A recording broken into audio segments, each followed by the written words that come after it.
Mazatlán, February 2014, 6:40 a.m.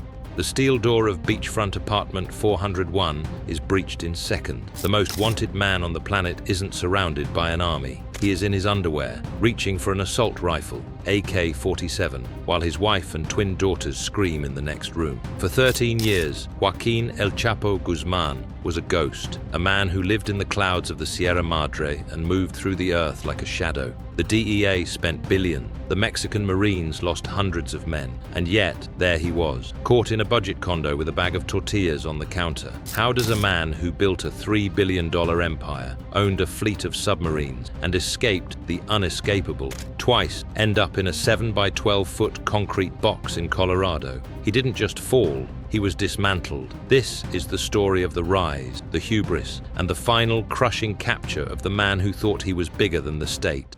The birth of a peasant, the dirt of La Tuna, 1957. The story doesn't begin in a boardroom or a palace. It begins in the suffocating dust of La Tuna, Badiraguato. In 1957, this wasn't just a village. It was a feudal trap located in the heart of the Sierra Madre mountain. This is a place where the Mexican government didn't exist, where there were no paved roads, and where the only law was the cycle of the harvest. Joaquín Guzmán Loera was born into a wooden shack with a dirt floor. His father, Emilio Guzmán Bustillos, was a gomero, a small-time peasant farmer of opium poppies. But Emilio was also a violent alcoholic who viewed his children as labor rather than family. Young Joaquín was pulled out of school by the 3rd grade, not because he lacked the intellect, but because his hands were needed to scrape the resin from poppy bulb. In the 1960s, the Sierra Madre offered a binary choice. You could starve as a subsistence farmer, or you could thrive as a criminal. For Joaquín, growing poppies wasn't a career choice or a path to rebellion.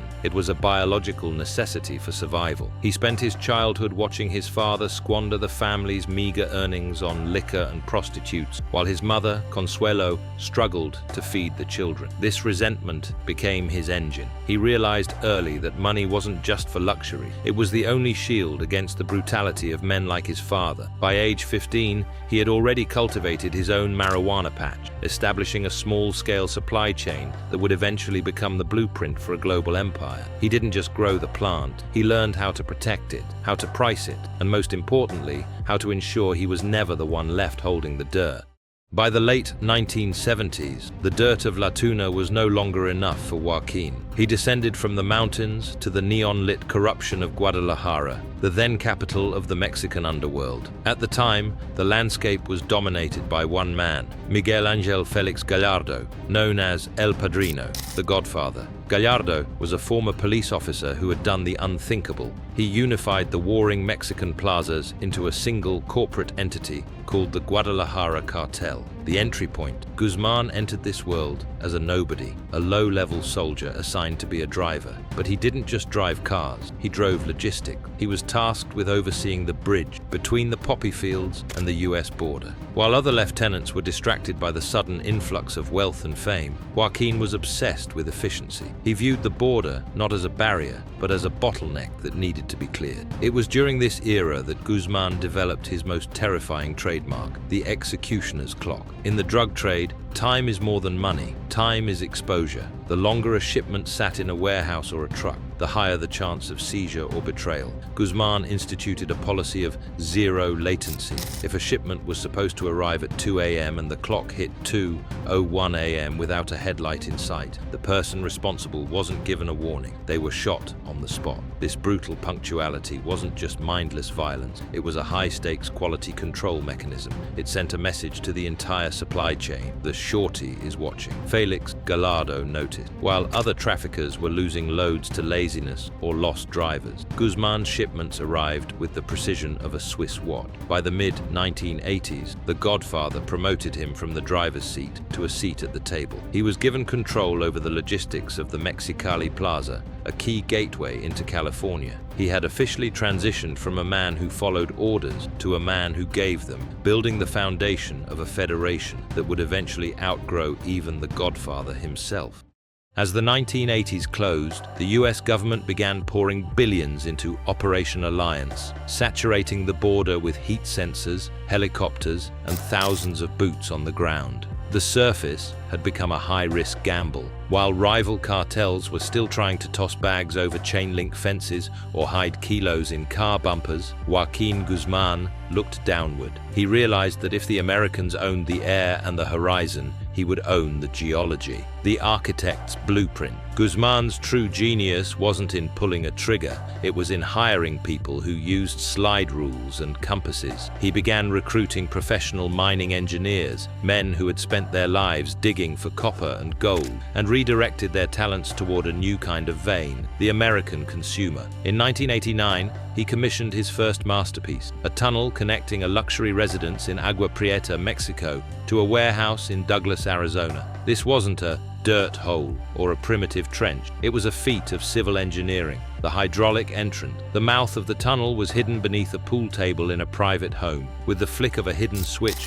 hydraulic jacks silently lifted the massive table, revealing a concrete staircase. Climate and infrastructure. The 200-foot passage was fully air-conditioned to prevent the cocaine from sweating and featured high-intensity electric lighting and a sophisticated ventilation system to keep oxygen flowing. The rail system. Most importantly, it featured a custom rail track with electric cars. Guzmán's subway could move 2 tons of product into the United States in under 15 minutes. By the time the DEA discovered the Douglas Tunnel in 1990, it had already moved an estimated $1 billion worth of cocaine. The Americans were stunned. They realized that while they were building walls on the surface, Guzmán had rendered those walls irrelevant. He had effectively created a sovereign bypass. This success changed the DNA of the drug war. It established Guzmán as the lord of the tunnel and proved his core philosophy. Distance is just a logistical problem that can be solved with enough concrete and silence. He had realized the ultimate truth of the border. The surface of the earth was for the police to watch, but the dark, cool silence of the underground belonged entirely to him.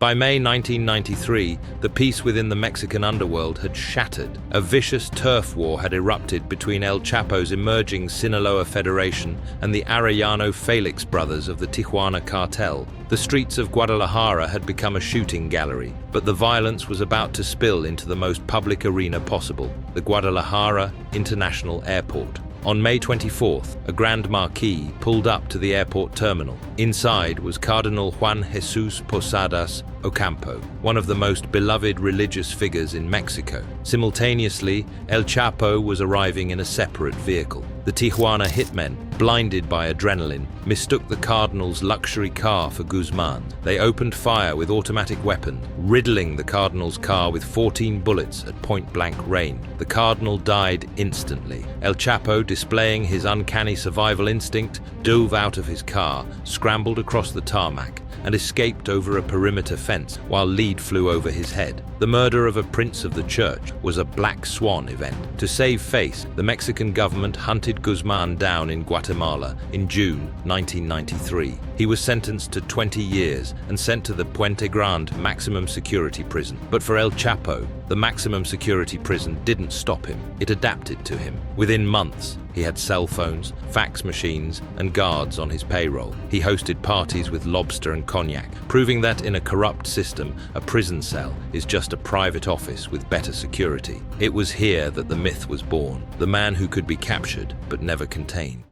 By 2001, El Chapo had been incarcerated for 8 years, but the walls of Puente Grande weren't closing in. They were expanding his power. However, a new threat emerged. The Mexican Supreme Court ruled that extradition to the United States was now legal. For Guzmán, a U.S. prison was a death sentence. He knew he couldn't own a cell in Colorado or Virginia. He had to leave. The official story, fed to the public to mask a massive systemic failure, is the stuff of Hollywood. El Chapo allegedly hid inside a dirty laundry cart covered by sheets and was wheeled out by a maintenance worker named Javier Camberos. According to this version, he bypassed electronic sensors and multiple checkpoints before tumbling out into the freedom of the night. In reality, Guzmán didn't sneak out, he walked out. Investigations later revealed that El Chapo had spent millions turning the prison into his personal fiefdom. He didn't just bribe a few guards, he owned the director of the prison, the internal security chiefs, and the logistics staff. On the night of January 19, 2001, the security cameras were conveniently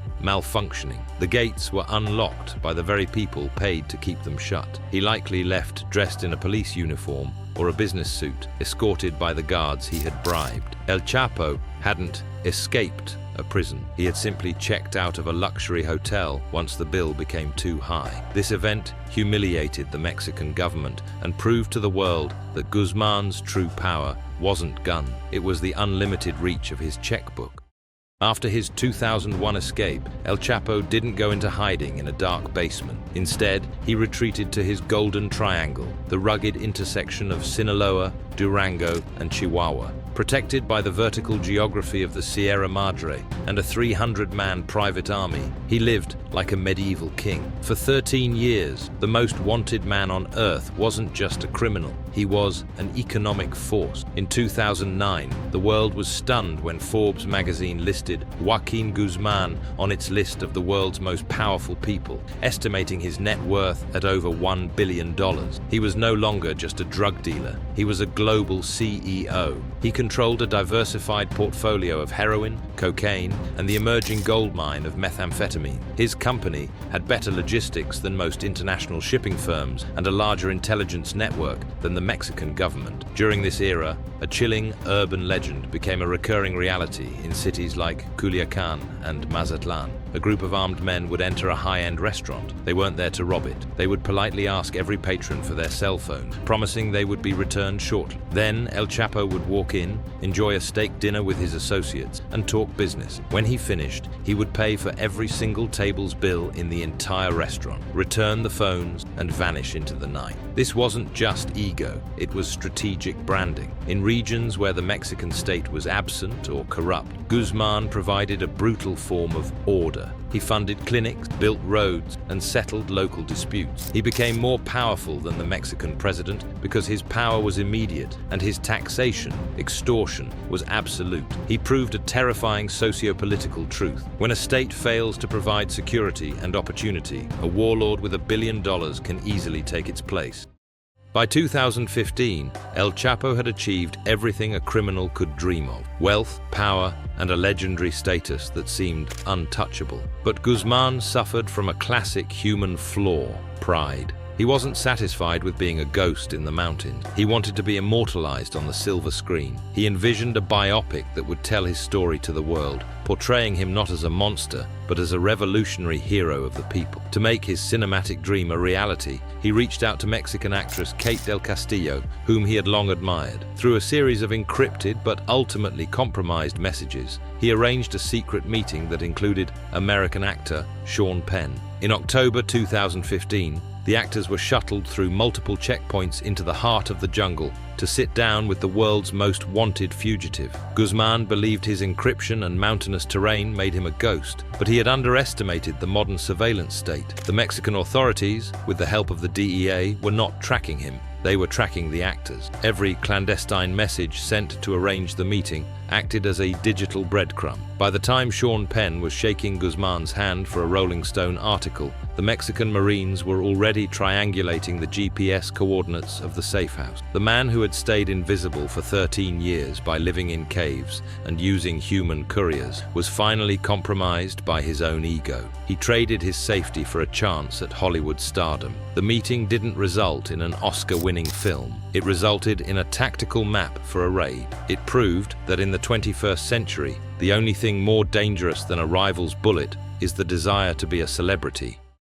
In February 2014, the Mexican government celebrated the ultimate capture of El Chapo in Mazatlán. They sent him to Altiplano, the highest security fortress in the country, a prison designed with thick concrete walls and no-fly zones to ensure he would never walk out again. But while the world thought Guzmán was trapped, he was actually supervising a massive civil engineering project right under the warden's feet. On the night of July 11, 2015, security cameras recorded Guzmán walking toward the blind spot in his cell, the shower stall. He crouched down, removed a perfectly cut 20 by 20 inch slab of concrete, and vanished. He dropped 30 feet into a subterranean masterpiece that had been under construction for over a year. This wasn't just a tunnel, it was a high-speed transit system, stretching over 1.5 kilometers, nearly a mile. The passage was equipped with the narco cycle, a modified motorcycle mounted on a rail system designed to whisk Guzmán to the exit in under 5 minutes. Ventilation and lighting, advanced PVC piping systems for oxygen, and high-intensity lights throughout the entire length. The exit. The tunnel ended in a half-built house in a vacant field, where a private plane was reportedly waiting. The escape didn't just liberate Guzmán, it decimated the credibility of the Mexican state. To build a tunnel of that magnitude, engineers had to remove over 3,000 tons of earth without being noticed, or rather, while being ignored. It proved that El Chapo hadn't just beaten the system, he had treated the system like his own subsidiary. He had turned maximum security into a national punchline, showing the world that as long as he had his checkbook, no wall on earth was thick enough to hold him. On January 8, 2016, after a massive shootout that left 5 of his bodyguards dead, Chapo escaped through, fittingly, a sewer pipe. He emerged from a manhole and hijacked a car, but his luck had expired. The Mexican Marines captured him on a highway looking like a common thief rather than a king. Today, El Chapo resides in the Alcatraz of the Rockies. He is allowed 1 hour of sunlight a day in a cage. He cannot speak to other prisoners. The man who controlled the flow of billions and the lives of thousands is now a number in a system that never forgets. He proved that you can build an empire underground, but eventually, the earth always takes it back. In the end, Joaquín Guzmán wasn't defeated by a rival cartel or a single heroic raid. He was defeated by gravity, the slow, inevitable pull of systems larger than any one man. The same tunnels that made him rich trained the world to look underground. The same corruption that freed him taught the state exactly where it was weakest. And the same ego that built his legend exposed his location. ADX Florence was not just a prison. It was the opposite of everything El Chapo believed in. No crowds, no couriers, no clocks to enforce, no money to move faster than the rule. Just concrete, silence, and time measured in decades.